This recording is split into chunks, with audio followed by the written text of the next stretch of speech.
No, there's no reason to regret anything that you did in Clash. Besides the amount of gems. Yeah, I agree. I probably am could not a take cat back some of fisher. those. It's the Clash Files. It's an epic win. It's the Clash Files. They're giving peace a shot again. It's July 30th, 2015, and this is the Clash Files. Natalia's away today, but I am joined by Rancid. On Young. And Halligan's here. How's it going tonight, Coop? Hey, it's going pretty good. How are y'all? Good. Hey, Rancid, what are you doing in the game? So this has been a pretty busy week for me. I'm still pushing. I finished my second blower to level 5. Dragons are 6 days out from being level 4. I hit my second star on the firefighter. So I got 250 infernos this week on Tuesday. And today, a couple hours ago, I hit champs, and I'm now sitting at 3216. Well, congratulations. Is that your first trip to champs? It is.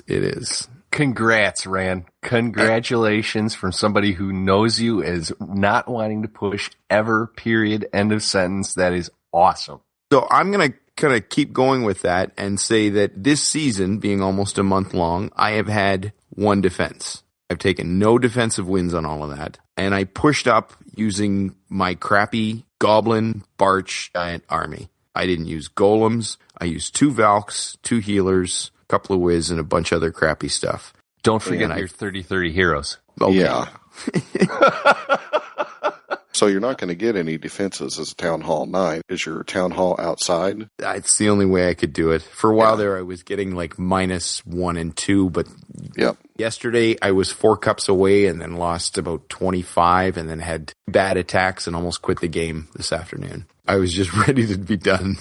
Yeah, totally understand that. I feel that way after about 4 days of pushing every time. Yeah, it's funny. We'll talk about this later because I think there was a question about it. But the trophy differential up when you're Town Hall 9 that high is really skewed. So even snipes, you lose anywhere from 12 to 16 cups just on a snipe. So it's a little bit tough, and I feel your pain there, Rancid. Yeah, we will talk about that later, and I think I have that figured out. So more on that later. Halligan, what are you doing this week?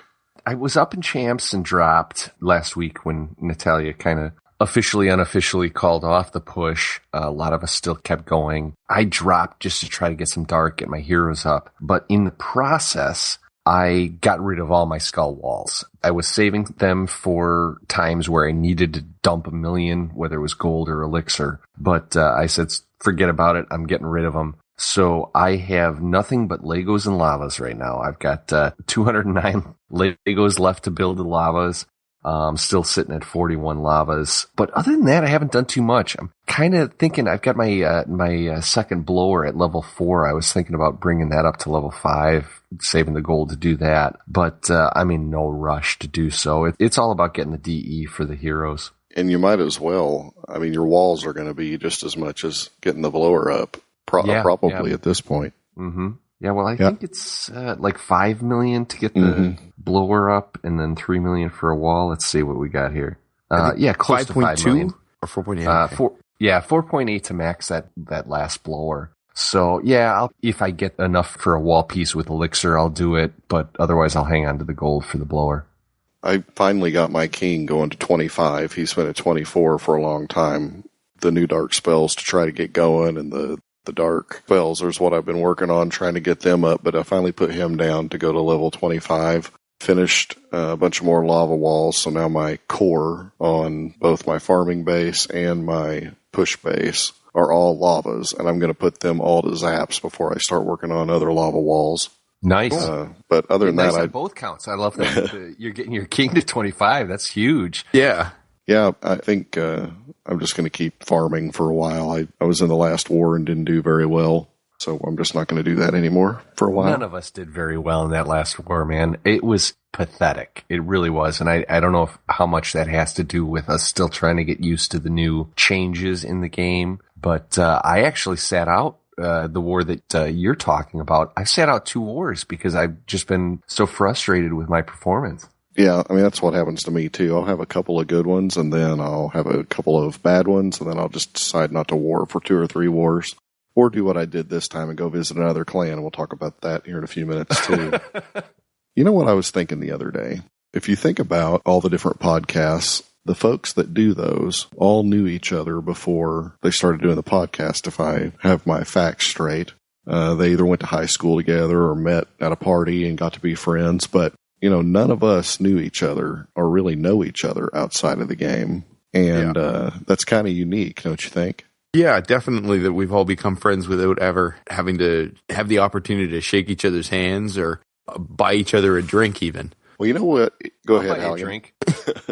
Where it would be great to have that drink, Helsinki, Finland. Oh, they Yes. got good beer in Helsinki. We're not going to dwell on this, but I am going to put in one little plug, and that's we're trying to raise the money to go to Helsinki to this ClashCon that's going to be on October 24th. And if you want to help us out with that, you can go to www.gofundme.com/theclashfiles, and there are a couple of perks we put up if you wanted to make a donation and help us out. And if we, for some reason, don't make the cash to get to Finland, then we're going to use it to have contests for the listeners. So either way, you'll either get good content or there'll be a few contests where you can win some prizes. So we sure would appreciate it. I just want to emphasize that this is, we're doing this for the listeners, the fans. We want to be able to bring you the news and info directly from the con. And hey, if you contribute to that and we can't give you what you're buying into, we're going to give you iTunes cards. We're going to give you Google Play cards. So it'll come back to you. And we've already got a couple of people that have helped out enough that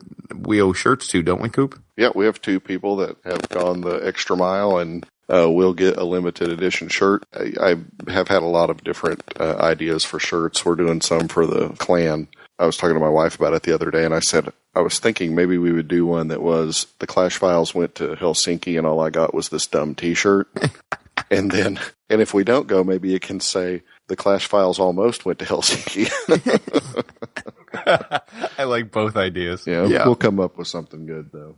We like to talk about Kent because that's the clan family that we're in, Kent Farmhouse, and then we've also got K Farmhouse 2.0. Normally, we've got Natalia that goes over the Kent news, but she had to be away tonight. So I can go over an abbreviated version of Kent news, and I'll let Halligan interject because I'm sure I'll get some stuff wrong. We did our normal wars this week, and we had 2 Warhammer winners, and they were King of Kings, and before them it was Uda. And, we've just been real steady state, I want to say. Everybody is still... or we have a few people that are still pushing. Oh, and we had our first Titan. That's the big news. Yeah. That's right. That is the big news. Gearbanger, I had probably half the clan on last night watching him push up to Titan League. And so congratulations to Gearbanger. It's a great job. It's not anything I can do, so he's got my total respect. Yeah, It way was to go. pretty amazing. Yeah, absolutely.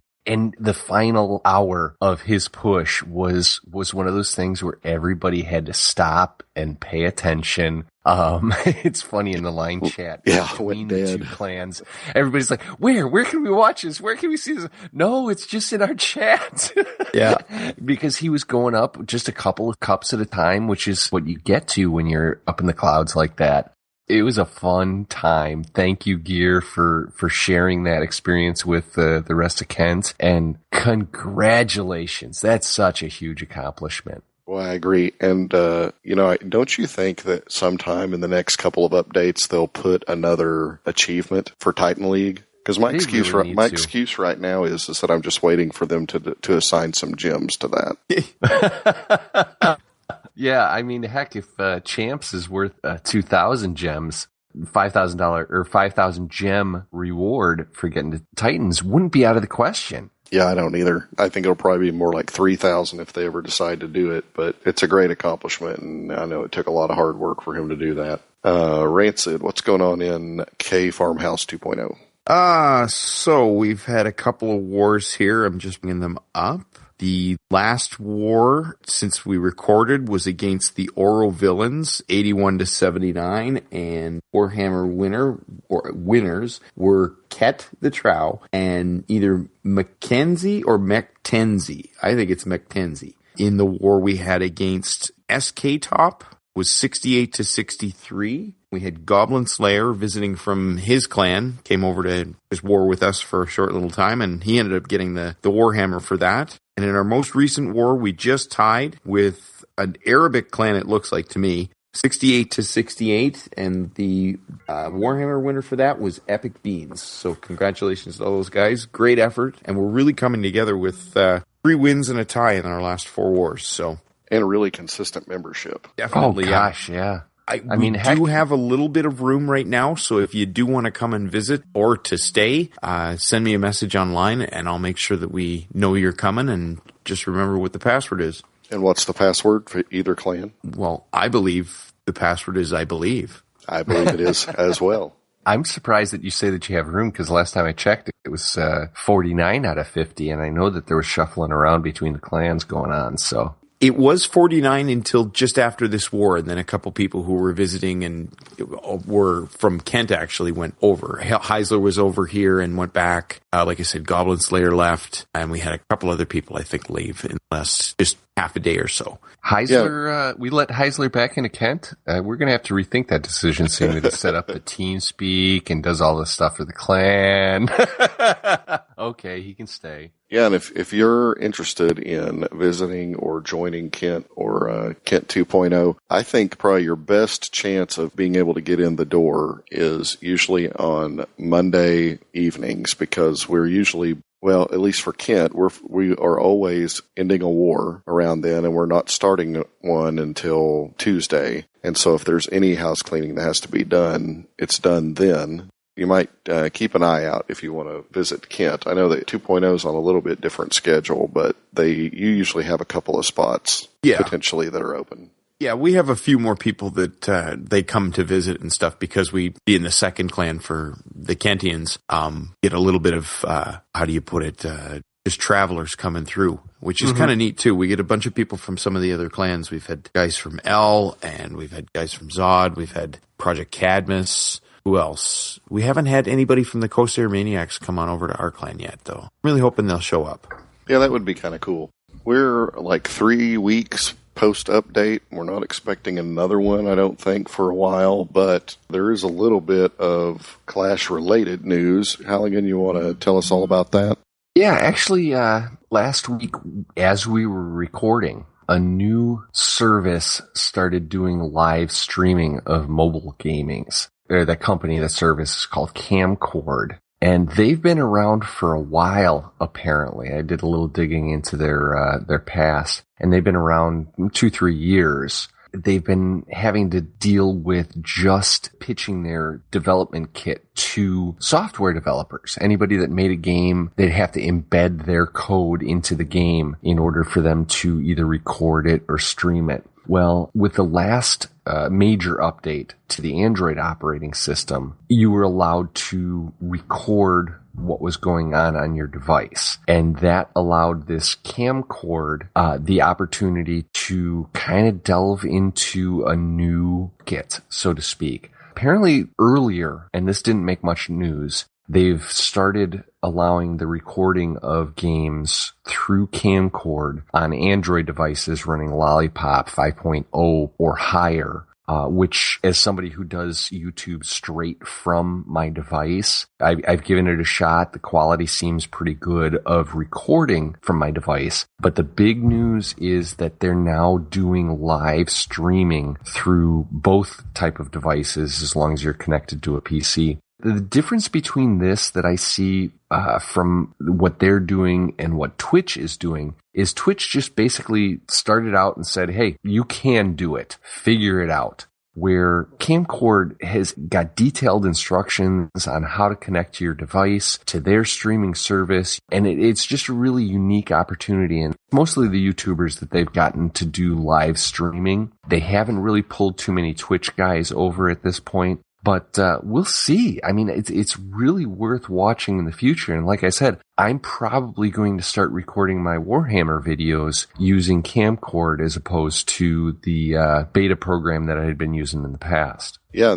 the fact that they came really strong, like, they came with Chief Pat. I think they had Godson on there. I know Galadon is doing some streaming. They made kind of a splash. They came to play. For sure. for sure. It's really neat. It's going to be interesting to watch. Yeah, I'm sure that we'll hear more from them later. We'll just have to see what happens.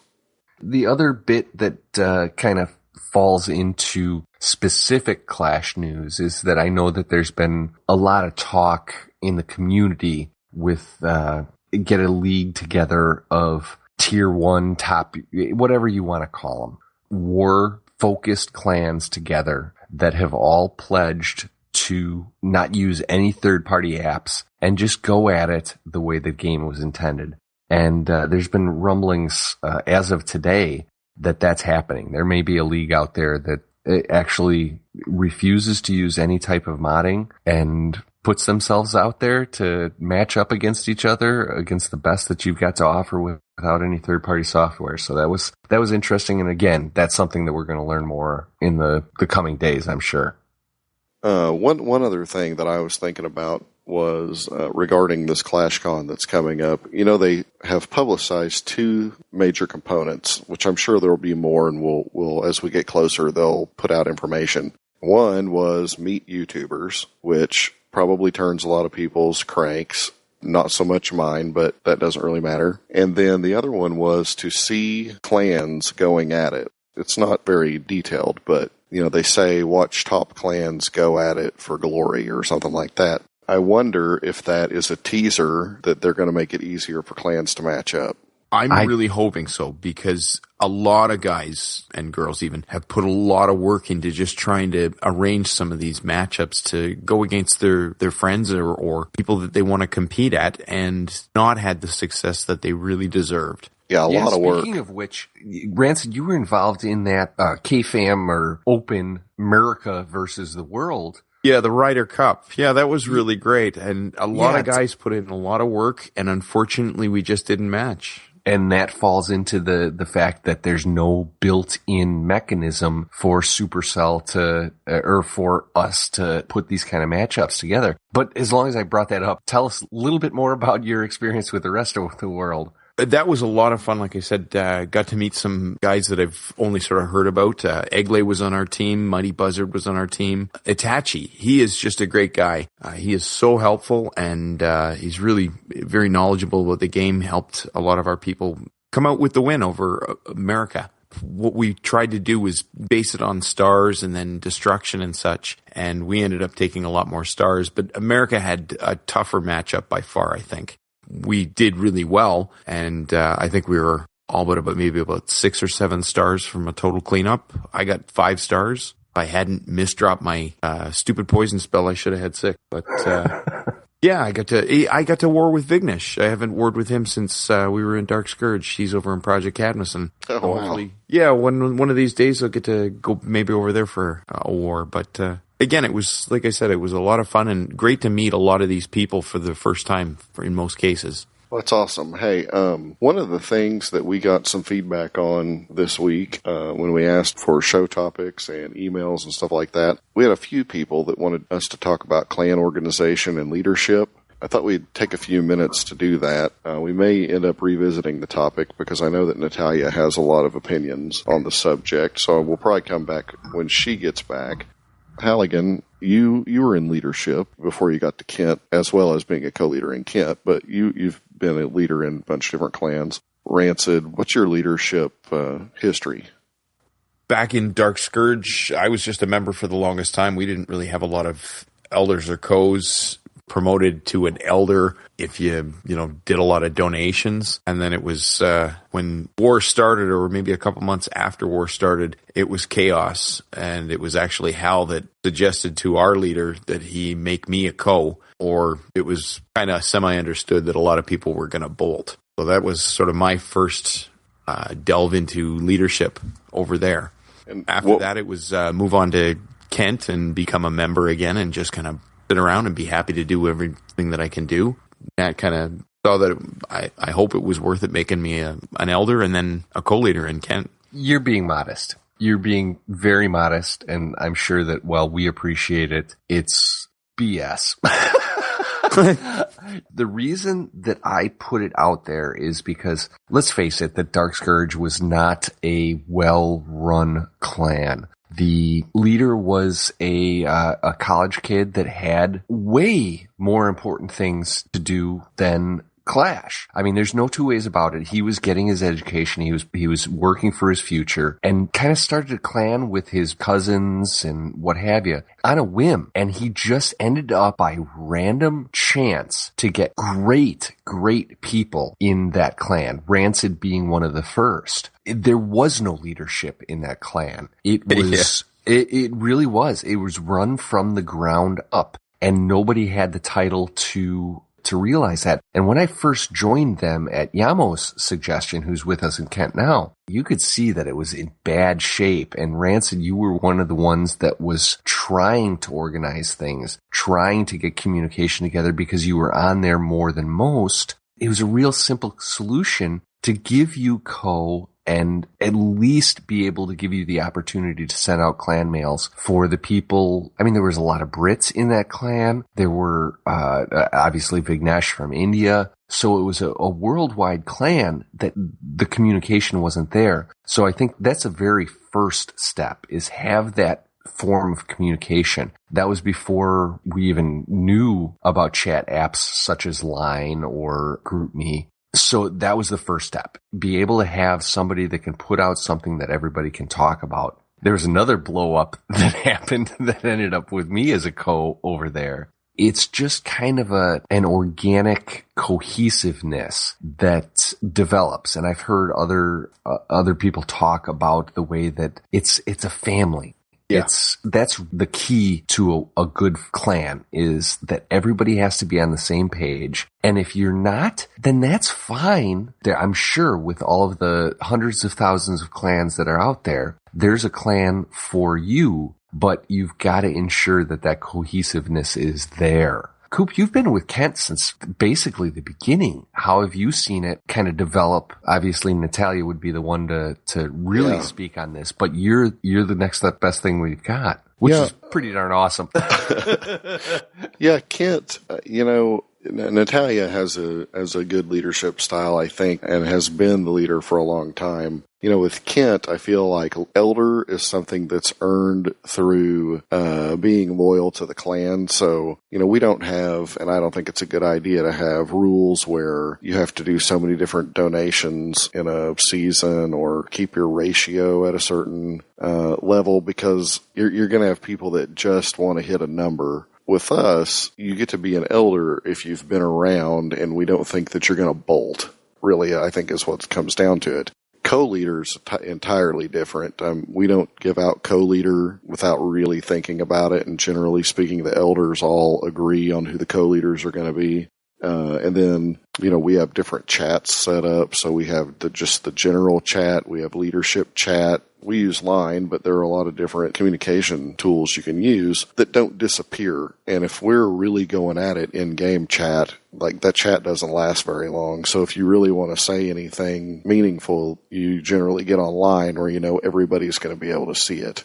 Yeah, that's definitely the first starting point for any member is that, if they're going to be a little bit more active in the communication outside of the game, sharing a little bit more and just being there, like you said, knowing that they're not going to bolt because they've developed a relationship with some of the other people in the clan. Right. Yeah, I think that's huge. Pardon me, but I think that's huge. Even in obtaining elder is if you show the interest in knowing what's going on beyond the 100 messages that you can get in chat, then that's where you start to think that the elder position may be an opportunity, or the rest of the elders will think that guy may be worth it. But the communication is where my bottom line comes down. Yeah, and I mean, I think you're going to become a stronger clan when you've got some of that outside communication going on because, if you look at our line chat, about once every 7 to 10 days, you're going to have an afternoon where everybody pulls out the pictures of their kids. Yep. Everybody's going to start posting pictures of projects they've got going on and what they're doing around, that has nothing to do with the game. And I think that lends itself to being a strong clan because if you're in a war in Kent, we don't have a lot of rules. Our rules are basically be loyal. If you decide to opt into a war, then make both your attacks and don't be a jerk. if you're involved in line, the line chat where you're talking about kids and talking about projects and discussing when you're having a bad day, then you're going to be more likely to make both of those attacks, even if you don't really feel like making the second one. Yeah, you feel a commitment to everybody. Absolutely. And this is the way we do it. I think it's the way a lot of clans do it. It's certainly not the only way. I was involved with another clan called Vermin Venom, which was, for lack of a better term, a training clan. The leader of that clan, who I was friends with, took an entirely different approach. There were still no ratios because he agreed that was a bunch of crud, but all he cared about was making your war attacks, make sure you clear them with me. He was all about, leveling up the clan, getting it as high as he could, and he actively recruited Town Hall 4 and 5 so that they could get easy matchups. He could teach them how to play the game, and by the time they got to Town Hall 7 or 8, they usually had somewhere else that they could go. But he didn't care. We had some decent chats. There was no outside communication. It was more of a place that you just kind of stayed for a couple of months, learned how to play the game, and then you kind of got cast out. It was more like Clash of Clans boot camp. I love the idea of Vermin Venom because there's so many people out there that are just starting out and looking for information. I mean, heck, when I found the OG podcast, I was probably at Town Hall 7 at that point, but I know that I had a thirst for information before that, and it's just not out there for the Town Hall 5, 6, or below. So, I've always had, going back to when you were a guest on, or with Scotty, when you talked about that clan, I'm like, ooh, that's interesting. And Rancid, I thought that Dark Scourge would be like a nice training for those guys. Well, I'll tell you what, those guys knew that you lured a clan castle, that you went to war with all your spells and both your heroes and all that stuff, the ones that had heroes. They knew, because this was a clan where if you screwed up, you got kicked. You didn't lure? Okay, here's your warning. Your next attack, if you don't lure the clan castle, you're out. It was a steep learning curve, had to be done quick. Pretty harsh, but... Yeah, definitely not the way we do things. We had somebody email us. His name's Josh, and he is in a clan called Unseen Ambush, which I'm visiting right now. They have kind of espoused the same philosophy we have, and so he sent us an email, and it's about a push that's coming up. And he says that they're a very laid-back war clan that has fun and tries to keep it relaxed because they're all adults and all have lives. They don't want to go so far as to say they modeled after Kent, but they really do think our philosophy is great. They envision themselves as what a K Farmhouse 3.0 would be if we had one right now. He likes the podcast, and he wanted to say that they just hit level 5, and they're going to hold a push or celebration. It's going to start this Sunday and last a week. Congratulations, Unseen Ambush. And they're going to give away some gift cards to the winners. They got plenty of room. They normally sit at 20 to 25, and they would love it if they could have a full clan for this push. So I'm going to go over there and push. I don't know if anybody else is. I know Natalia visited them today, but their clan tag is #, 2GG804, Q is in Queen, L is in Lion. So if you want to join a clan that's going to be pushing, if maybe you've never done a push, go over there and give them some time. I've talked to a few of them already, and they seem to be pretty good guys. Yeah, give Unseen Ambush some love. We did have some other questions this week, and we really got varying subjects on the questions this week. But the first one is from Grumpy the Troll. His question is, do we have any regrets during our time playing Clash of Clans? Rancid, what about you? No, I don't think I have any regrets. I probably could have spent some of the time a little better, but I'm not going to regret that, no. Yeah, I wouldn't expect that somebody that has max heroes for Town Hall 9 would have a ton of regrets about the game. What about you, Halligan? Honestly, no. And I think that's more of a life philosophy, is that I don't look back at anything and have regrets. I look back at things and say, yeah. For example, it's funny how out there right now the Town Hall 9.5 philosophy is: don't drop your expos, and certainly don't max your expos as soon as you turn to Town Hall 9. I look at that, and that was exactly what I did. Drop the expos, get them to level 3 as soon as I could, because that was the way that it seemed the game should be played at that point. Do I regret it? Absolutely not, because that wouldn't put me in the position that I am now. And I really like where I'm at. I rushed to Town Hall 9, and maybe I wouldn't do that this time around, but I went to Town Hall 10 with level 10 heroes, and if I had one regret, it would probably be that. But, it was a different game. And I know that Scotty talked about it on his podcast. It was a completely different game. When you were rising up through the ranks, the heroes weren't as important. They were a pain if you did upgrade them because you're waiting hours and hours to have them for the next attack. So you did what was right at the time. Yeah. Yeah. Well, not too many regrets. It is just a game anyway. Amen. We did get a question from Yamo, who's in Camp Farmhouse. He also plays with an alt called Ragnar Lothbrok, and he's in Smallville, I want to say. Mm-hmm. And he said, has the latest update changed the top tier priority of upgrades at a new Town Hall level? So with the new Dark Spell Factory in full effect, would you include it as one of the priority upgrades after completing a Town Hall upgrade, including it in the same tier as like the Spell Factory, camps, and the Clan Castle? Or would you consider adding anything else to that tier of priority upgrades? Halligan, why don't we go to you first? It's hard to say, especially depending on what town hall you're moving up to. Or I would venture to say yes. So 9 to 10, maybe it's not that big of a deal. But from 8 to 9, you're getting an additional spell space. So that may be a priority at that point. I wouldn't worry too much about leveling the spells up at that point because that's tying up your research lab for things that are far more important at the first step. I mean, if you're going from 8 to 9, then getting your hogs to max are probably your first step, getting your loons to max. And I wouldn't tie up your lab with those type of upgrades. If it's not tier 1, then it's slightly below. It's high up there, but I still say that the clan castle, your camps, and your regular spell factory are still priorities. What do you think, Ren?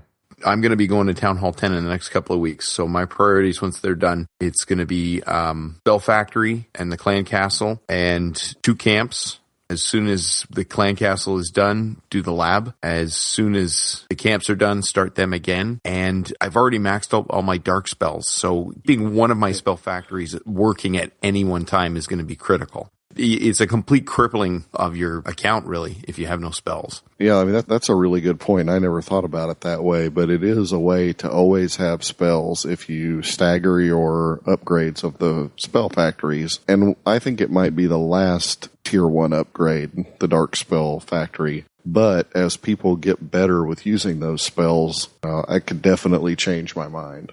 Yeah, absolutely. I never thought of that either. Think about how crippled you are if you're stuck in war. And this goes back to before you could opt out of war, where you're upgrading your spell factory. You try to time it so that you at least get your first attack in while you had spells, and your second attack, you were dead in the water. But if you stagger those, then at least you could fill up 11 spots, 9 spots, whatever your town hall level is, with dark spells and have a fighting chance. I never thought of that, and that's interesting. They're not going to do the same things, but you can make some general substitutions. Your haste for your rage, your earthquake for your jump. You just can't replace that heal spell. Why don't you just heal anyway? Oh, well. We got another question from Sith Lord Clash on Twitter, and he wants to know who is our favorite band or favorite genre of music. Rancid, what's your favorite band or genre? I'd probably have to say that Black Sabbath is about my all-time favorite, but the genre would be, that kind of music, a little darker, heavy metal maybe kind of stuff. And Halligan? I've got a very eclectic mix, but when it all boils down to it, I'm probably a Beatles fan, and that's where the center is. I will go from classical music to the death metal. But when it all comes together, it's the Beatles at the center. So I'll stick with the Beatles and take the heat for saying so. At least it's not Duran Duran or something like that. Yeah. Well, they're a derivative of the Beatles somehow, some way. So you're not going to have the heat for very long because I've got to say who my favorite bands are. And just from listening to Cast this week, I know I'm going to get a couple people's ire up. So I'm a dyed-in-the-wool Dave Matthews Band fan. That's awesome. I dig on Dave Matthews, and I know where you're coming from with the heat. Yeah, so at one point I think I had 500 Dave Matthews Band concerts on CD. I mean, it was a problem at one point. But hopefully I can redeem myself a little bit with I love Metallica. I thought that Metallica's S&M album was about the best thing I'd ever heard the first time I heard it. And there's a guitarist-songwriter out of Austin, Texas called Monty Montgomery. Folks probably have no idea who this person is, but if you have a few minutes, go to iTunes and look up Monty Montgomery and download some of his music because he is one of the best guitar players I've ever heard. That's awesome. You know, it's funny 'cause there's very few points in time where I wish that the podcasts were visual, but sitting here with this big grin on my face listening to you, Coop, and that's where I'm wishing that it was visual. Yeah, because I think I'm like you and you know, Rancid, you may be this way too, but I listen to all kinds of music, and music has been a huge part of my life. Even worse, Broadway show tunes, man, I could listen to them all day, every day. Yep, we're definitely showing our geekdom because I will second that as well. I do say that there is one Broadway show that I really do like. It was the South Park movie. I mean, that counts as a Broadway musical, doesn't it? Sure, I'll give you that. Yeah. Then you need to go see Book of Mormon. Okay, yeah. We got another question from Wolfric on Twitter. He's at Tots Angeles, which I love that Twitter handle. He asks, if you could match with any clan for a war without worrying about missing the match, who would it be? We talked about all the work that goes into matches and about how seldom it actually goes down, but he wants to know who would we match? House of L. Yeah, House of L. House of L. House of L is definitely my vote. I may or may not try to talk people into doing that very soon. House of L. Rancid. I go back to the Corsair Maniacs. I don't know how tough they are, but I think that they would be a fun bunch to war with. They would Yeah, be, for K2, I think that'd be great. Yeah, it would be all about the fun. Once the war started, come on over and join our chat, and I don't care. You know, we're not going to worry about spying or anything like that. It's going to be a big group event. Well, and I think that L and SOAS proved that if you got together and maybe even shared players, that you could get it to happen. I'm sure that if we decided to match L, or if you guys decided you wanted to try to match the Kosar Maniacs, they would probably agree. If a couple people needed to go either direction to make the match happen, it would be agreeable. Mm-hmm. Yeah, absolutely. And the nice thing that we've got with two sister clans that are so solid is that we could put together a lineup that would match anybody as far as base weights between the two of us. I think that's neat, and we're going to have fun with it. We're going to have fun with these matchups, and again, here's an impetus for Supercell to put that in place where you can do such a thing. Yeah, October is not that far away now. It may not be in October when it happens, but I have to believe that they're working on a good, equitable way to allow clans that want to match. And I agree, and I hope so. So we had Big Jake Clash ask us, what's the most tacos we've eaten in one setting? Halligan? Well, tacos, I may have had a 6-pack of Taco Bell tacos, but I'm going to segue from tacos to White Castle sliders because that is much more impressive, where I sat down and I ate 30 sliders as part of the competition.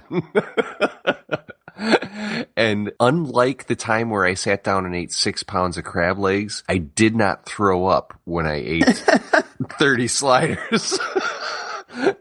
So tacos, you're 6, but I've got impressive stats in other foods. The thought of that many White Castle hamburgers makes me want to yak right now. How about you, Rancid? I'm at 14, but that was when I was a teenager and had a hollow leg. That is also around the time that I ate 22 McDonald's cheeseburgers in one sitting and regretted that for a couple of days. Oh, that's impressive. 22 McDonald's cheeseburgers is well above 30's White Castles. Big time. I don't know. I've never had White Castles, so. You're not missing much. Next time you ship me some of your smoked meats or your jerky, I'll ship you back some White Castles from Chicagoland.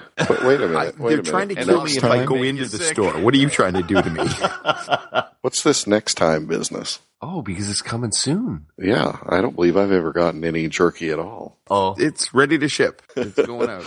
But I had push to do here. Oh, yeah. Okay. Acceptable. the timetable Thank off. you. Yes, definitely. Yeah. It was supposed to be done a week ago.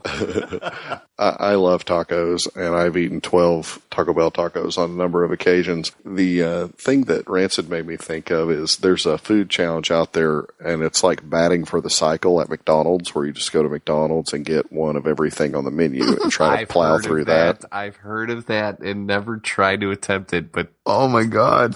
Yeah, I haven't done it, nor will I ever try. oh, And I think that we've spent about twice as much time as we should have on that question.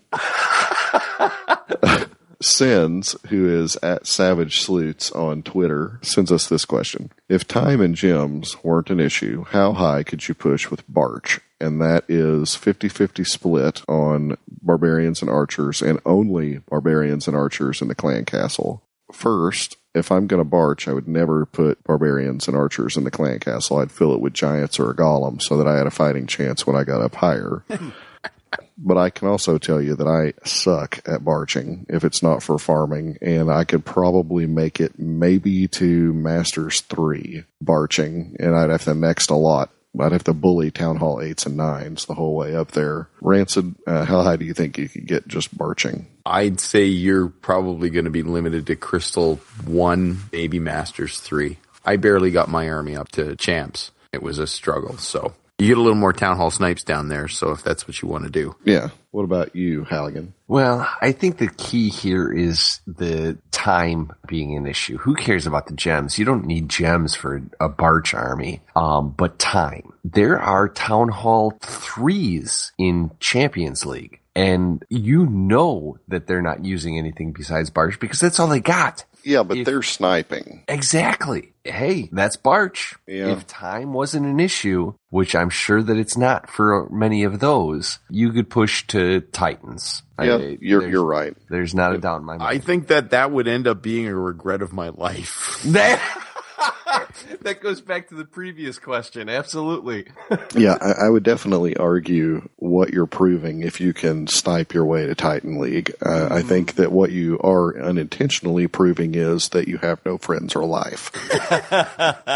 Absolutely. But I do want to take this opportunity to tell one short story, and that's when I was in Bad Rabbits, there was a player in there named Fred 911. He barched legitimately, didn't snipe. I mean, he sniped whenever he could, but he didn't spend 2 million gold an attack looking for a snipe. And he went all the way to, I want to say he went to like 35-23, just doing legitimate barching. But at a certain point, he did start putting a golem in his clan castle. But I still think that's super impressive. Absolutely it is. Yep. Our next question is from Kirsty Bez. I hope I'm saying that right. Yep. And she wants to know if we like turtles. And no, I don't. Halligan? Well, Kirsty is, I'm fairly certain that she's British. And I don't know whether they have snapping turtles in Britain, but I can guarantee you that her love for turtles would be abated once she encountered a snapping turtle. We've got those. I can attest to that. Okay. I'm sure south of both of us, Ran, they get even bigger. But when you're talking a 2-foot diameter snapping turtle that will bite your arm off, there's no love. No. Yeah, I'm from Arkansas, and I can attest that there are gigantic snapping turtles down there. My mom and Rancid. dad for 2 years had to have been a 45 to 50 pound turtle hanging around their docks. Big enough that it would bite all your toes off. We finally had to get rid of this thing, and man, are they tough. You can't kill these things when they get that big. They're brutal. They are. They're really interesting as far as the age of the species and stuff like that. But no, these turtles, when they get that big, no, I hate them too. So, Kirsty, I think it's safe to say, and this is in Natalia's absence, but the Clash Files is anti-turtle. I think that's very safe to say. We had a question from Reaper, who's at Reaper00000 on Twitter. And we've touched on this before, but if we could give him just a couple of pointers on Town Hall 9 pushing to champion, he's starting in Masters 3. And I'll leave it to you two guys, Halligan, if you want to start pushing up as a Town Hall 9, maybe 2 or 3 points he should be careful of. really the big thing is just keep farming through Masters 3. Once you get to about mid-Masters 2, then start rejiggering your army. If you're a ground guy, then you can mix some golems into the attack, maybe some witches, just get a little bit beefier of an army. And then just be patient. That's really the only thing that I can say is that be patient, find the attacks that are getting you the cups that you're looking for, and have at it. You can do it. Absolutely. If Rancid can do it, you can do it. So how'd you do it, Rancid? I used my farming army. I didn't increase the hit points or the damage all the way from gold 2 up, but I would suggest that if you want your life to be a little easier, add a golem or 2 if you're going ground, like you said, Hal. The stronger your heroes, the easier it's going to be. Be patient, but at the same time, if you want to get up there, you're going to have to take on 10s. That's all I saw for 2 weeks was town hall 10s, and the cup offerings on them were low. I just had to resign myself that I was going in and I was going to start attacking them. And I've learned a lot doing it. So if you can get over that fear of the Inferno Towers and just start going at them, like you were talking about this 6 months ago, Hal, about how you were just learning to go against those Inferno Towers. Mm-hmm. Once you get that down, you start recognizing the configurations that work for whatever you're doing. And that makes it a lot easier. The only other thing I can suggest is have a couple of million in purple. And maybe, 20, 30K in Dark Elixir just to start off with. And you can go up if you're conservative, but you're not going to go up very fast. Yeah, so breaking news. I just got followed by somebody on Twitter named Turtle Trips, and I'll probably get unfollowed tomorrow. So everybody remember Fox. She was on the podcast a few weeks ago. She sent in a question, and it's actually for Epic Beans in 2.0. And he had a question, what are distraction troops, and when, how, why are they used? I have an answer for this one. Rancid or Hal, are you familiar with distraction troops? To a point, yeah. I understand them, yeah. So how do you use them? We can start with whoever. I'll carry about almost 30 goblins. Sometimes you can just use a goblin, drop a goblin here, drop a goblin there to keep a defense occupied so that it just keeps shooting at that while your troops are moving through. Or even a giant sometimes works as a good distraction. I use that as a lot as a drag and draw in the wars and stuff like that on the lower clan castles. You can just use it to pull whatever you're trying to deflect or distract from. I mean, that's my experience with it. I don't use it a lot. What about you, Hal? There's a lot of different ways that you could define that, but what it brought to mind for me is I've been doing a fair amount of farming with my Town Hall 5, where anything that gets hit is going to get dead.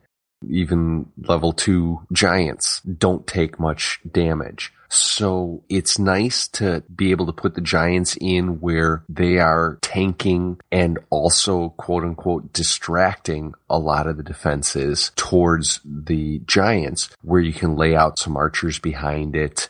Maybe get that defense is shooting your troops to die, but also you can spread out barbarians, even some archers, whatever it is to take the attention, the defenses away. In the case of higher level air attacks, the Lava Hound is a perfect distraction troop because the only attention that the air defenses are going to take are against that Lava Hound. So anything that takes the attention from your DPS troops, your wizards, your minions, your balloons in the case of a Lava Hound, anything that takes the attention off your DPS troops would be, I'd say, adequately described as a distraction troop. Yeah, I think there are two different kinds, right? Like one is your traditional meat shield, which is going to be golems and lava hounds. And then, like when I was in Ice Baby 2 there for a couple of days, they used this a lot. They kept a few archers and a few barbarians held back on their war attacks so that if they needed to keep their king or queen out of trouble, they'd lay them down ahead so that they could get a couple of shots apiece from one of the defenses. When I think distraction troops, that's what I think of. That's perfect too. Yeah. That's something that I haven't seen because I didn't have that experience, but I like that idea as well. So now it's time for shout outs. hopefully we know who we're going to shout out tonight. Rancid, do you have shout outs this week? Yeah, I want to give a big shout out to everybody that was in the Ryder Cup for coming in and participating. We all kind of lost the opportunity to be in 2 wars with our home clans. But a special shout out to RM84, who I think came over to Kent, didn't he? Yes. And Tip Dog, because from what I understand, they were both quite heavily involved in getting the numbers together and working with all of this. And if I have forgotten anybody that did put some time in on the back end of this, please let me know and I will make mention of it next time. And Halligan? I wanted to shout out Clash of Clans Manual. He's a YouTuber that has been in contact with me back and forth as far as trying to help me out with YouTube, trying to develop a viewer-based type thing. And he's kind of the one that turned me on to using camcord as a recording option. And you can find him at Clash Manual. I don't know his YouTube channel, but look him up on Twitter, or if you just check YouTube for Clash of Clans Manual, you'll find him. Seems like a really good guy. I've only had a couple conversations with him, but definitely want to give him some props. All right. And I just want to shout out one more time. We got a really great email from Unseen Ambush. So I'm going to shout them out one more time. Go ahead and head over there if you want to get involved with a push. They seem like good guys. So that's our show today. Hope you enjoyed listening. This Clash file is closed. Annyeong. Woohoo! You can find us at www.theclashfiles.com. Follow us on Twitter at The Clash Files. Subscribe to us on iTunes, Spreaker, Stitcher Radio, or subscribe from the RSS feed on the website. If you have a question or comment, please tweet at us or email us at hosts@theclashfiles.com. The Clash Files is Natalia, R. Cooper Katie, Rancid Meat, and Halligan. The show is edited and produced by Rancid Meat. Our musical director is Jezza. Jamie does all our graphic design. See you next week.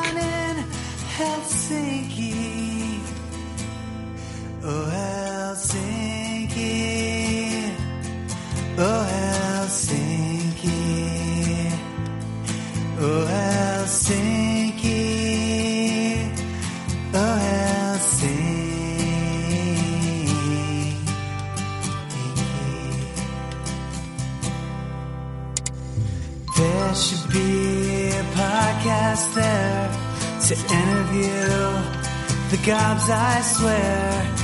No one seems to know just what they're thinking. The Valkyries and witches too, and lava hounds are people too. They'll all be at the Clash Con in Helsinki. Oh, Helsinki. Oh, Helsinki. Oh, Helsinki. Oh, Helsinki.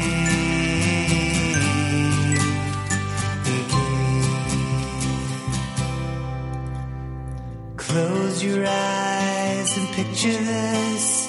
It's Nat and Coop and Halligan. Set their feet down on the ground in Finland. And all the people start to stare as they gaze upon Rancid's flowing hair, almost as impressive as his heroes. Oh, Helsinki.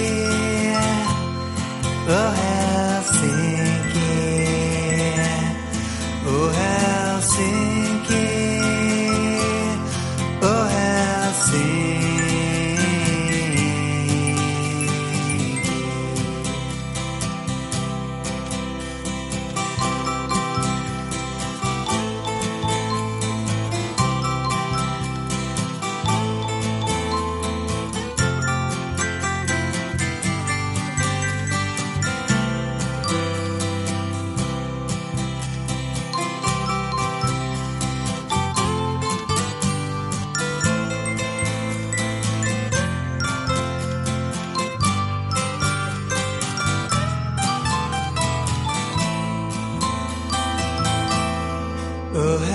sinking